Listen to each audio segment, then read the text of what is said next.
Okay, so till now you can see both players have completed their development. And guys, this complete setup is known as Grunfeld defense, Russian variation, semi-Slav variation. And now Fischer brings his queen to d6, asking for queen exchange.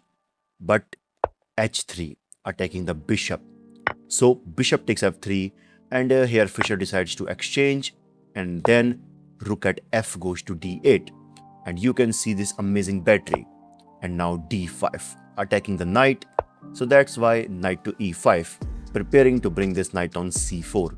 And after that, knight to b5, attacking the queen.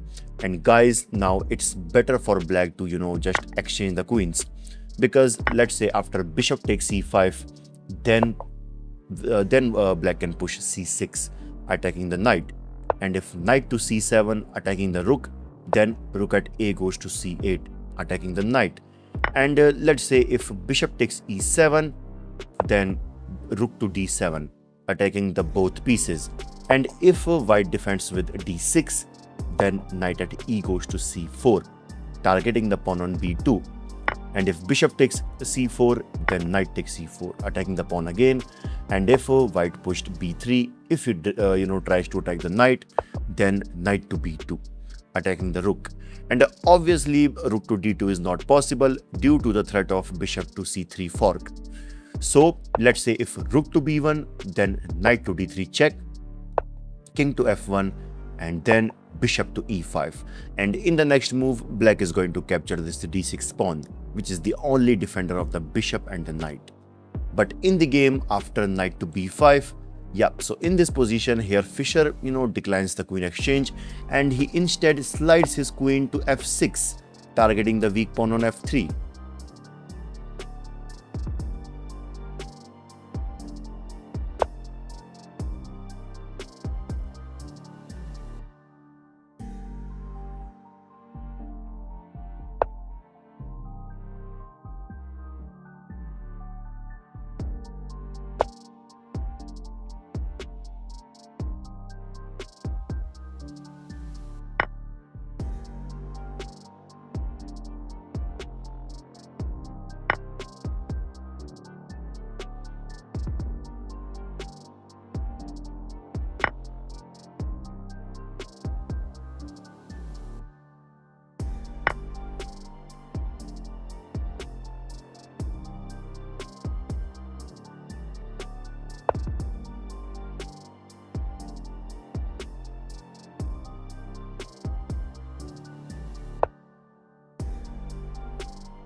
Okay, so now Fischer pushes b6.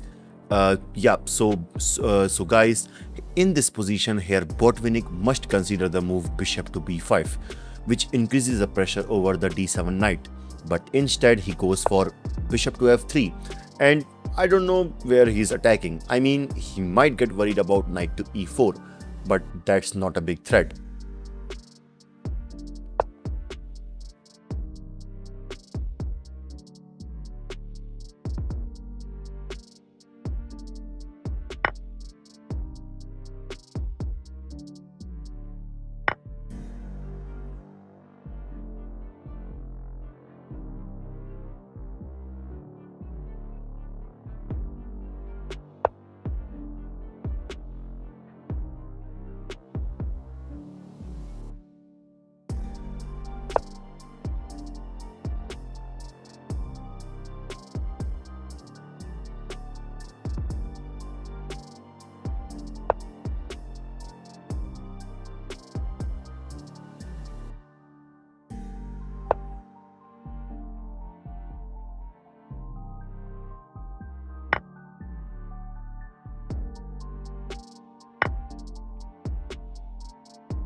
Okay guys, so from this position, this game is going to be interesting. First of all, rook to e7 by Fischer, asking for rook exchange.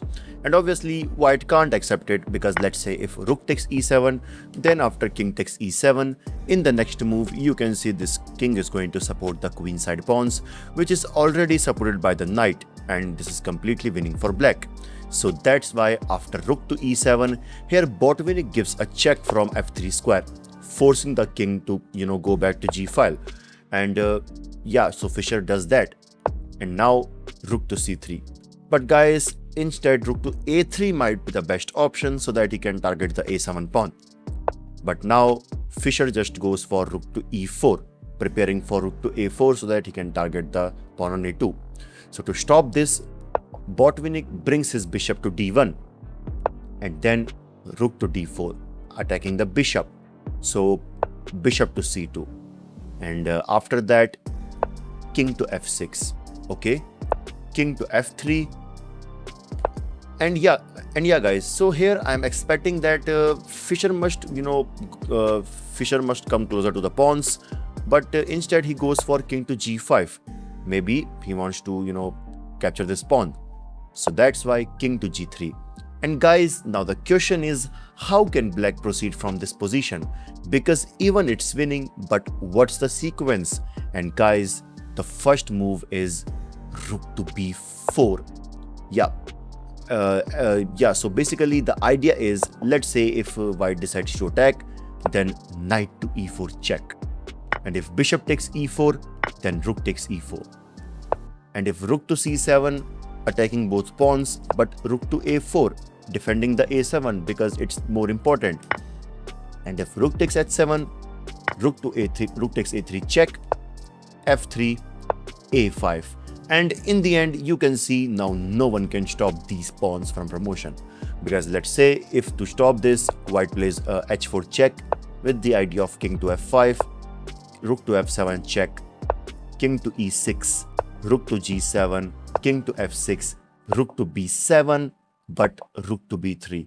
And yeah, that's all. But in the game, after king to g3, here Fischer gives a check from knight to e4.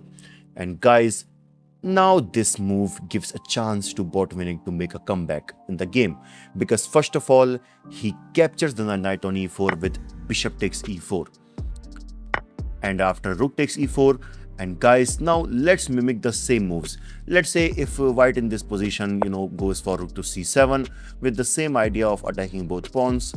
But as you can see the eval bar, it is saying now this position is equal. But why? Okay, so for that, just look at this position carefully. Since white is now targeting both pawns, so obviously black is going to play rook to a4, because this a7 pawn is more important. Okay, so rook takes h7, rook takes a2. Okay, h4 check, king to f5, rook to f7 check, king to e6, rook to g7, targeting the g6 pawn, king to f6, rook to b7. And now just take a close look. In this position, black can't move even a single pawn, because if he, let's say pushes the a pawn, then white is going to, grab the pawn on b6. B6. And if he tries to get closer to the pawns, then white is going to push his own pawns, which clearly makes this position, equal for both. Because in this position, no side can proceed. So that's the main idea of this move. That's amazing. But in the game, after rook takes e4, here Botvinnik goes for rook to a3. He missed this amazing opportunity. And basically he wants to, target the a7 pawn. But as we know, black can easily defend this with, pushing a5. But surprisingly, Fischer missed that and he defends with rook to e7. And guys, that's an inaccuracy, because it gives another chance to Botvinnik to make a comeback. And in this position, he finds the best move, rook to f3. He covered the f file so that black king can't enter. And now here Fischer goes for rook to c7, but a4. And guys, that's a very beautiful move by Botvinnik. And the idea behind this move is so amazing that it will literally blow your mind. Okay, so I mean, let's say if Fischer, plays rook to c4 so that he can target this pawn. But now comes, can you guess the move? a5. And now, black, so now there are two options. Either black can capture or black can just push. In both the cases, the position will be equal. Why? Let's say if black pushes b5, then white is going to play rook to f7, targeting both pawns.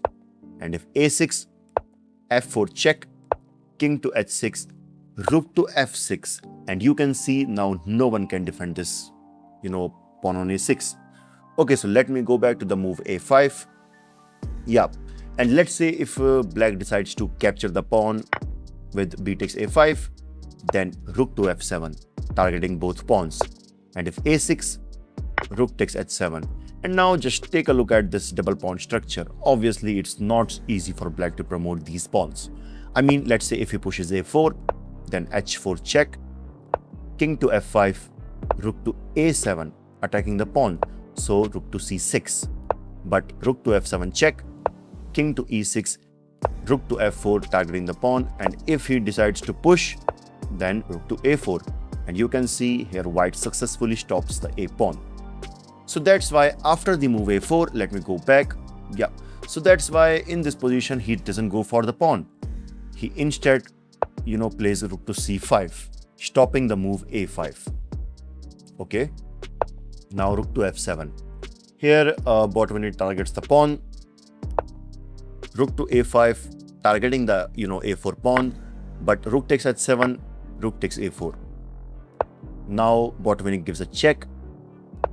King to f5, rook to f7 check, king to e5, rook to g7, attacking the pawn, but rook to a1, and then king to f3, b5, h5, rook to a3 check, king to g2, g takes f5, rook to g5 check, king to d6, and then rook takes b5, h4, f4. And you can see now Botvinnik also has a passed pawn. So rook to b8, h3 check, king to h2. He just blocks the pawn. And now a5. Okay, f5, king to c7, attacking the rook. So rook to b5, king to d6, f6, king to e6. And guys, now I have a puzzle for you. Just pause the video and in this position just try to find a way through which white can promote the f-pawn. And guys, the move is rook to f5. The idea is to deflect the king so that white can push. And you can see now no one can stop this f-pawn from promotion. But in the game, so after the move king to e6, here Botvinnik decides to give a check from b6 square, which is also a good move. So king to f7, rook to a6, he also keeps an eye on the a pawn. So king to g6, rook to c6, here Fischer tries to push, rook to a6, king to f7, rook to c6, rook to d3, rook to a6, a5, king to g1, and guys, in this position both players agree for a draw. Imagine defending against Bobby Fischer for hours and then finding just one brilliant idea that saves the entire game. That's exactly what Botvinnik did today. Games like these remind us that in chess, even a completely lost position can still hold a miracle.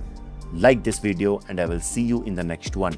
This is your host Bison signing off. Bye bye.